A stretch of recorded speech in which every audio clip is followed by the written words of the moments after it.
चलिए जानते हैं बिहार की 25 बड़ी खबरों को सिर्फ 10 मिनट में। लेकिन खबरों में आगे बढ़ने से पहले चैनल को सब्सक्राइब जरूर करें। बिहार में 3 शहरों में बनेंगे तारामंडल, 13 करोड़ होंगे खर्च। बिहार सरकार ने पूर्णिया, जमुई और मोतिहारी में तारामंडल स्थापित करने का निर्णय लिया है। इन स्थानों पर जमीन का चयन किया जा चुका है और अब केंद्रीय सांस्कृतिक मंत्रालय की टीम निरीक्षण करेगी। तारामंडल का निर्माण 13 करोड़ रुपए की लागत से किया जाएगा। यह योजना बच्चों और युवाओं को खगोल शास्त्र और विज्ञान के प्रति जागरूक करने के लिए बनाई गई है। वर्तमान में बिहार में पटना और दरभंगा में तारामंडल स्थापित हैं और राज्य सरकार का लक्ष्य सभी जिलों में ऐसे केंद्र स्थापित करना है जिससे लोग सौरमंडल और ब्रह्मांड के बारे में अधिक जानकारी प्राप्त कर सकें।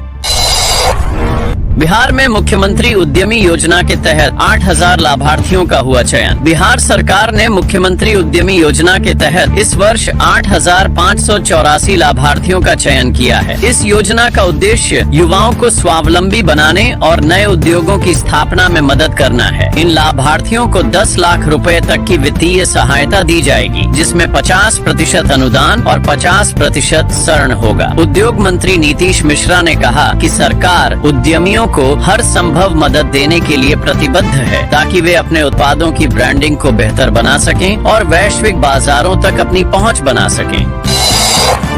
दिल्ली विधानसभा चुनाव के लिए जेडीयू के स्टार प्रचारकों की लिस्ट हुई जारी। दिल्ली विधानसभा चुनाव के लिए जदयू ने 20 स्टार प्रचारकों की सूची जारी की है, जिसमें मुख्यमंत्री नीतीश कुमार प्रमुख हैं। जदयू दिल्ली में एनडीए के सहयोगी दलों के लिए प्रचार करेगा और एक सीट पर चुनाव भी लड़ेगा। जदयू ने बुराड़ी सीट से शैलेंद्र कुमार को उम्मीदवार बनाया है, जो पूर्वांचलियों की अच्छी संख्या वाले क्षेत्र में स्थित है। दिल्ली विधानसभा चुनाव में त्रिकोणीय मुकाबला होने की उम्मीद है, जहाँ एनडीए, आम आदमी पार्टी और कांग्रेस आमने सामने होंगे। 5 फरवरी को मतदान होगा और नतीजे 8 फरवरी को घोषित किए जाएंगे।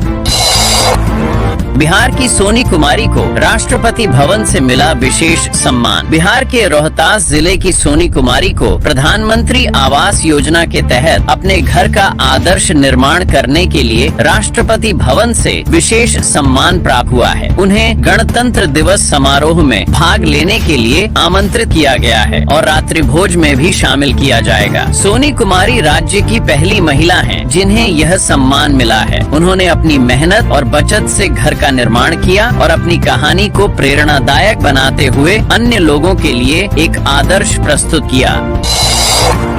महाकुंभ में जाने वाली बसों को करें टैक्स मुक्त, बिहार मोटर ट्रांसपोर्ट फेडरेशन ने की demand. Bihar motor transport federation ने कुंभ मेले में जाने वाली बसों के लिए परमिट, एंट्री टैक्स और टोल टैक्स में छूट की मांग की है। फेडरेशन का मानना है कि इससे बस संचालकों को राहत मिलेगी और वे महाकुंभ में ज्यादा बसों की सेवा उपलब्ध करवा पाएंगे। इस मांग को लेकर उन्होंने प्रधानमंत्री, केंद्रीय परिवहन मंत्री और दोनों राज्यों के मुख्यमंत्रियों को पत्र लिखा है। फेडरेशन के अध्यक्ष उदय शंकर सिंह ने कहा कि यदि टैक्स में छूट मिलती है तो यह श्रद्धालुओं के लिए यात्रा को और भी सरल और सुविधाजनक बना देगा। बिहार बोर्ड परीक्षा में प्रवेश पत्र खो जाने पर भी मिलेंगी अनुमति। बिहार बोर्ड की इंटर और मैट्रिक परीक्षाओं की तैयारी तेज हो चुकी है। यदि छात्र का प्रवेश पत्र खो जाए या वह गलती से परीक्षा केंद्र पर न लाए तो उसकी पहचान उपस्थिति पत्रक में स्कैन की गई फोटो और रोल शीट से सत्यापित की जाएगी। इसके अलावा यदि एडमिट कार्ड पर फोटो संबंधित त्रुटि हो तो छात्र को मान्य पहचान पत्र जैसे Aadhaar card, PAN card, voter ID आदि साथ लाना होगा। इस बार उत्तर पुस्तिकाओं पर छात्रों की फोटो भी होगी ताकि पहचान में कोई समस्या न हो। छात्रों को अपने प्रश्न पत्र के सेट कोड को सही ढंग से भरने के साथ उत्तर पुस्तिका का सही तरीके से उपयोग करना होगा।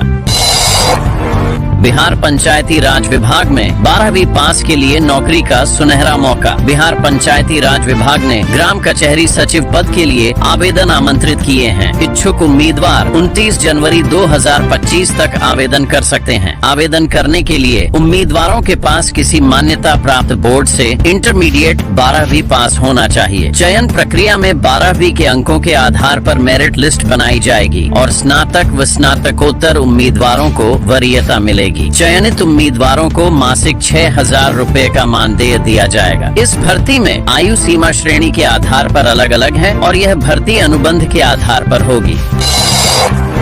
सीएम नीतीश ने बेगूसराय में 558 करोड़ रुपए की योजनाओं का किया शिलान्यास। मुख्यमंत्री नीतीश कुमार ने बेगूसराय जिले में 640 योजनाओं का उद्घाटन और शिलान्यास किया, जिनकी कुल लागत 558 करोड़ रुपए है। इन योजनाओं में विभिन्न विभागों के विकास कार्य शामिल हैं, जिनमें 176 करोड़ रुपए की योजनाओं का उद्घाटन और 382 करोड़ रुपए की योजनाओं का शिलान्यास किया गया। मुख्यमंत्री ने कोनवार झील का हवाई सर्वेक्षण किया और मटिहानी प्रखंड में विभिन्न विभागों द्वारा लगाए गए स्टॉल का निरीक्षण भी किया। नीतीश कुमार ने विकास कार्यों की गति तेज करने के निर्देश दिए और कहा कि सभी कार्य